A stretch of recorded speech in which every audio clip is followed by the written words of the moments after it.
Bienvenue à ce numéro du Journal des Journaux paru du 30 septembre au 6 octobre 2024. Un numéro que nous entamons avec la situation sécuritaire dans le pays. À cet effet, face aux périls et aux défis, restons encore forts, s'exclame pour son éditorial l'hebdomadaire Le Courrier, pour qui, en choisissant d'entamer nos révolutions au Sahel, nous savions que nous faisions des choix difficiles, des choix que d'autres pourraient, par mille moyens, contrarier pour faire échouer notre marche exaltante vers la liberté et la souveraineté. Du reste, la France ne s'en était pas cachée pour le dire à qui veut l'entendre par la voix d'une de ses ministres à la nostalgie coloniale réputée. On se souvient donc qu'une de ses ministres, meurtrie d'avoir perdu cette partie du continent, déclarait que son pays fera tout pour faire échouer les transitions sahéliennes et notamment celle du Niger qui a surpris l'Élysée, qui avait eu tort de croire que le Nigérien est inoffensif et trop docile, incapable de révolte, parce qu'en plus, brimé par 13 années de socialisme brutal de la part de ses amis installés au pouvoir dans le pays, il pourrait avoir réussi à castrer les hommes politiques de l'échiquier pour n'être que des bénis oui-oui selon le journal qui poursuit. Depuis le communiqué des services de sécurité burkinabé, l'on a mesuré l'entêtement de la France à ne jamais abandonner ce projet qui frise la folie quand on peut voir à quel point elle peut tenir coûte que coûte à nous faire le mal, à vouloir nous recoloniser, oubliant que les époques ne sont plus les mêmes et qu'aujourd'hui, dans ce monde multipolaire, nous sommes libres de choisir nos amis et nous n'abandonnerons pas la lutte pour la souveraineté, quoi qu'il nous en coûte. Aujourd'hui, demain et toujours, nous veillerons sur notre souveraineté. Nous lutterons et nous vaincrons. Nous résisterons. Nous nous battrons avec la force de nos bras et de nos cœurs.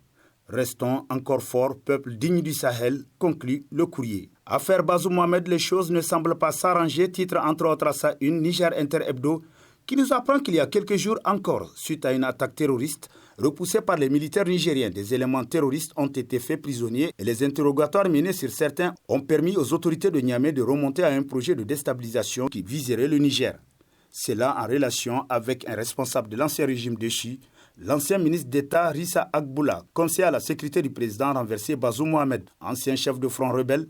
Rissa Agboula, qui se trouvait à l'extérieur du pays au moment du putsch du 26 juillet 2023, avait annoncé la création d'une rébellion armée pour la restauration de Bazoum au pouvoir. Si ce front vient de connaître une crise à son sein qui a débouché sur l'exclusion de l'ancien chef rebelle, toujours est-il que l'ancien conseiller de Bazoum Mohamed a lancé un nouveau front avec les mêmes objectifs selon le journal pour qui, visiblement, les choses se font plus claires avec les interrogatoires des terroristes capturés par les forces armées du Niger. Certains acteurs de l'entourage Bazoum ne sont pas prêts à se faire harakiri et espèrent un jour un retour au bercail, conclut Niger Inter Hebdo. Transition, la sécurité du Niger et des Nigériens, un point d'honneur pour le CNSP. Le gouvernement titre dans sa rubrique Nation l'hebdomadaire L'éveil plus, pour qui l'amélioration de la situation sécuritaire du pays tient à cœur le CNSP et le gouvernement. Et ils tiennent par les moyens à maintenir le cap. Après l'attaque de Bamako, Niamey prend des mesures pour renforcer sa sécurité. Hier comme aujourd'hui, Niamey, la capitale du Niger, demeure imperméable aux groupes terroristes. Ce n'est pas là qu'un simple fait de hasard ou de la baraka. C'est le résultat non seulement de l'efficacité des services de renseignement, mais également de l'engagement des plus hautes autorités et des forces de défense et de sécurité à veiller sur la sécurité de leurs concitoyens et leurs biens, sans oublier l'intangibilité des frontières nationales. Des patrouilles mixtes en permanence pour permettre aux populations de s'adonner aux travaux champêtres nous apprend davantage L'éveil plus. Starlink, une nouvelle menace pour la sécurité nationale. Le ministre de l'Intérieur doit sanctionner ceux qui utilisent Starlink à Niamey, titre dans sa rubrique à diplomatie, l'hebdomadaire Le Temps, qui nous apprend que la semaine dernière, des forces de défense et de sécurité au cours de leur mission de sécurisation du territoire national dans la région de Tawa ont intercepté et saisi un véhicule acheminant 16 équipements Starlink. Ces dispositifs technologiques permettent de se connecter à Internet haut débit sans l'intermédiaire d'un fournisseur local grâce à des mini-satellites. Leur utilisation a été largement documentée dans le conflit entre l'Ukraine et la Russie, où ils servent au guidage de drones, à la transmission instantanée d'informations et à la surveillance aérienne avec l'envoi d'images haute définition et de données de GPS précises. Ces équipements constituent un danger potentiel pour la sûreté du pays et il est essentiel que tout citoyen vigilant dénonce leur utilisation. Il est important que les forces de défense et de sécurité fassent des investigations dans les grandes villes du Niger, surtout à Niamey où ces équipements continuent à être utilisés par certains hommes riches dans leurs maisons ou lieux de travail selon le temps, pour qui tout contrevenant doit être châtié conformément à la loi en vigueur, car ces personnes sans foi ni loi sont d'une manière ou d'une autre en train d'aider les ennemis du Niger à espionner le pays. Lutte contre l'insécurité, le ministre de l'Intérieur appelle les citoyens à plus de vigilance. Titre dans la rubrique actualité de sa parution en date du 3 octobre, le bi-hebdomadaire La Roue de l'Histoire Info. Selon qui, dans le cadre de la lutte contre l'insécurité, les autorités nigériennes multiplient les stratégies. La dernière en date émane du ministre d'État, ministre de l'Intérieur, de l'administration territoriale, le général de brigade Mohamed Toumba Boubacar. Dans un communiqué largement relayé, le ministre d'État appelle les citoyens à dénoncer tout comportement suspect. Répondant à cet appel, des citoyens ont d'ores et déjà repris le travail de veille citoyenne. Dans la quasi-totalité des quartiers de Niamey, des jeunes montent la garde toute la nuit. En plus de la vigilance dont ils font preuve à l'égard de tout mouvement suspect de piétons et de véhicules, ils contrôlent tout ce qui bouge jusqu'à une certaine heure de la nuit, nous apprend le journal qui poursuit en renchérissant. Loin d'être l'apanage de seuls éléments des forces de défense et de sécurité, la lutte contre le terrorisme a besoin de la contribution de tout un chacun, civil comme militaire. Le ministre d'État Mohamed Toumba invite enfin les populations à la mobilisation afin de contrer les velléités de déstabilisation des pays de l'AES telles que rapportées par La Roue de l'Histoire Info en conclusion. Dispute autour du recrutement de 3 agents à la Carénie, les arguments du PCA contre les explications de la DG, titre dans ses colonnes l'hebdomadaire satirique Le Hérisson, qui s'exclame « Probité versus improbité ». Voilà la caricature de la situation actuelle au sein de la Carénie, où le conseil d'administration et la direction générale sont à couteau tiré. Le conseil d'administration de la Caisse autonome des retraités du Niger n'entend pas laisser des failles dans la gestion du dit établissement. Son président a dit carrément niet à une procédure de recrutement de 3 nouveaux agents ne respectant pas les dispositions réglementaires en vigueur. Après le niet du PCA, la directrice générale de la Carénie n'a pas tardé à réagir. Les explications de Dame Ali Ousseini Adiza sont données dans sa réplique en date du 30 septembre 2024.